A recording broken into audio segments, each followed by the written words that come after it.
Well, Olympic athletes train smart to avoid injury, so why don't our pets? A veterinary physical rehabilitation specialist reveals the surprising signs your dog or cat has been pushing a little too hard. So let's bring in Dr. Kelly Fishman now. Apparently pets are athletes too. Good morning, good to have you. Good morning. Yes, they are actually more elite athletes than our elite athletes. Oh, okay. Tell me a little bit more about what that means. So that means that your dog, whether you have a French Bulldog or a Labrador Retriever, are actually incredible athletes. So they can actually outperform some of our marathon runners, the Olympic skiers, are, compared to our Ditterod dogs, are inferior athletes. Interesting. So what is it that we need to keep in mind? I've been reading all about your pitch here. This whole idea that we need to make sure that our dogs are healthy at every stage of their lives. What does that mean for the average pet owner?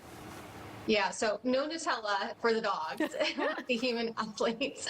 But what that means is that they need fitness and then they need nutrition. So just like us and just like our elite athletes, being fit, doing dog exercises like this dog doing a front paws up, doing a peanut roll, or push-ups, all these sorts of things are strength training exercises for dogs. You could also do endurance exercises like jumping through hoops, like that agility dog. So if these things make your dog healthy, they're good for their heart health, and they build muscle, which is something I really care about as a rehab vet because everybody else forgets about it. Sure. So a lot of things come to my mind when I think about this. First, I think pets need to work out just like we do. Maybe there's ways to work out with our pets, right? Maybe you can squat your golden retriever. That would be a good one. But let's talk about then how we can work out cats, because they're a little different. They don't necessarily do what they're told to do. Yes, as a cat mom, I know this is true. So, unfortunately, I can't do the same exercises with a cat. I can't put him on a treadmill.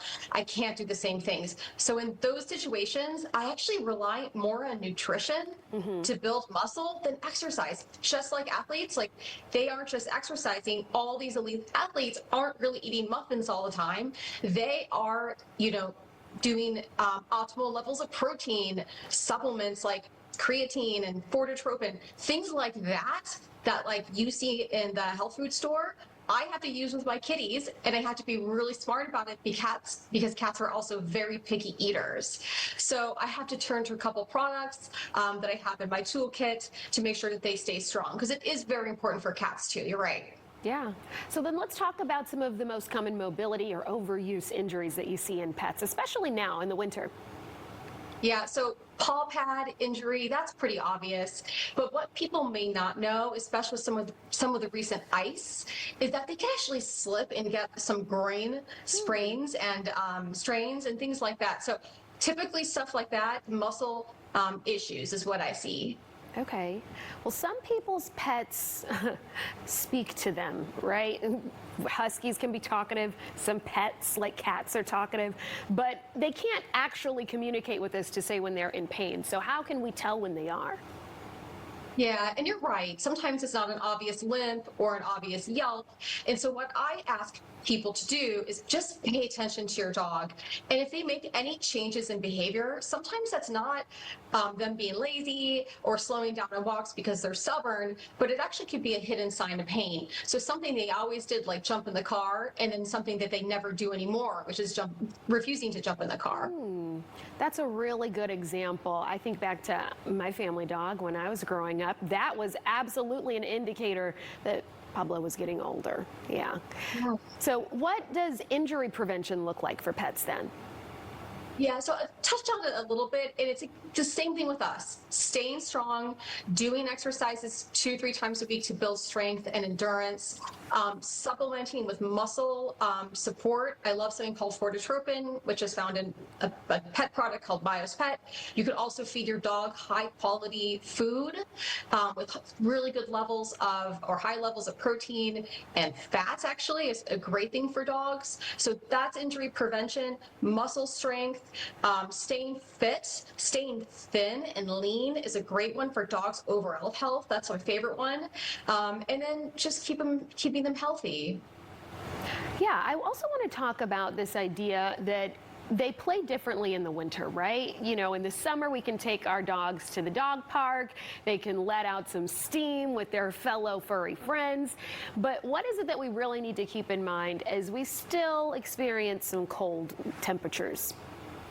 I have heard this all week from my patients. So every dog is bored out of their mind right now. Right.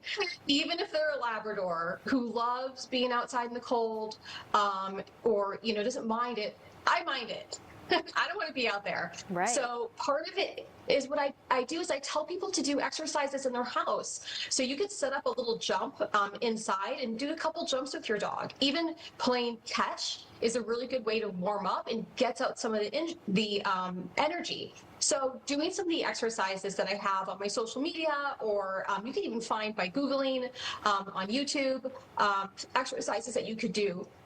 So that's my biggest thing. It keeps them strong, it engages them, and it also helps to prevent some of this boredom and other issues that we see with being pent up inside. Yeah, what I gather from that is rile your pet up just a little bit. You know, when you walk through the door and you go, hey, sweetie, how are you? Get them started, and then they can work off some of that excess winter that they might have accumulated, if you know what I mean.